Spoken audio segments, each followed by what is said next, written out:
ഭഗവാൻ ശ്രീകൃഷ്ണൻ കംസവധത്തിന് മുന്നേ മഹാവിദ്യാദേവിയെ ദർശിച്ചിട്ടാണ് കംസവധം ചെയ്തതെന്നാണ് പറയപ്പെടുന്നത്. മഹാവിദ്യാദേവി മധുരയിലാണ്. നന്ദബാബയുടെ കുലദേവിയാണ്. ദേവകി അമ്മയുടെയും കുലദേവിയാണ്.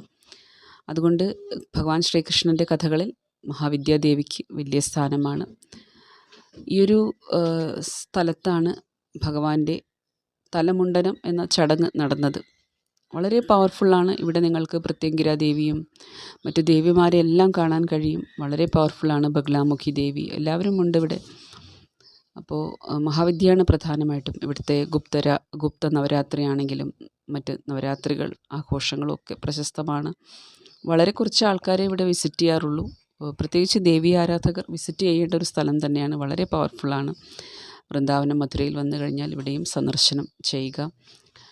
വിദ്യാധരൻ എന്നൊരു ഗന്ധർവനുണ്ടായിരുന്നു. അപ്പോൾ അദ്ദേഹം ഒരിക്കൽ അങ്കിര മുനിയെ കളിയാക്കുകയുണ്ടായി. അതുകൊണ്ട് മുനി ശപിച്ചു, അദ്ദേഹത്തെ സർപ്പമാക്കി മാറ്റി. അപ്പോൾ ശാപമോക്ഷം എന്നത് ഭഗവാന്റെ കാൽ പതിക്കുമ്പോഴായിരിക്കും എന്ന് കൊടുത്തു.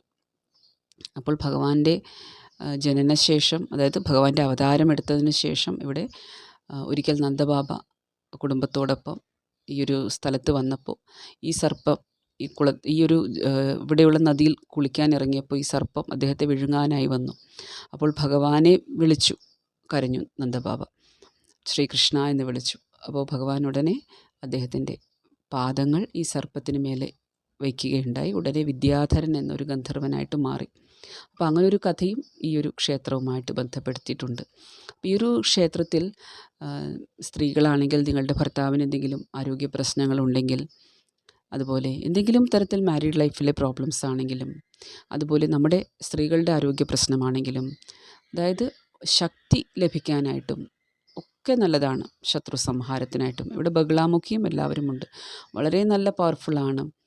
അപ്പോൾ എപ്പോഴെങ്കിലും മധുര വൃന്ദാവനം വരികയാണെങ്കിൽ ഈ ഒരു അമ്പലം കൂടി കാണുക. ഞങ്ങൾക്ക് ഇവിടെ ഒരു സുന്ദരനായിട്ടുള്ളൊരു കുരങ്ങനെ കാണാൻ കഴിഞ്ഞു. അദ്ദേഹത്തിന് ഞങ്ങളുടെ പ്രസാദത്തിൽ നിന്ന് പൂരിയും കാര്യങ്ങളൊക്കെ കൊടുക്കുകയുണ്ടായി. വളരെ ഫ്രണ്ട്ലിയാണ്. ഒരുപാട് കുരങ്ങന്മാരാണ് ഈ വൃന്ദാവനം മധുര പ്രദേശങ്ങളിൽ. അപ്പോൾ ഇവിടെ ഈ ഒരു ഇനത്തിൽപ്പെട്ട കുറച്ച് ആൾക്കാരെ കണ്ടു. ഞങ്ങൾ കുറച്ച് അതിനെ താലോലിക്കുകയൊക്കെ ഉണ്ടായി, അതിനോട് സംസാരിക്കുകയൊക്കെ ഉണ്ടായി. അതിന് പൂരിയൊക്കെ കൊടുത്തു.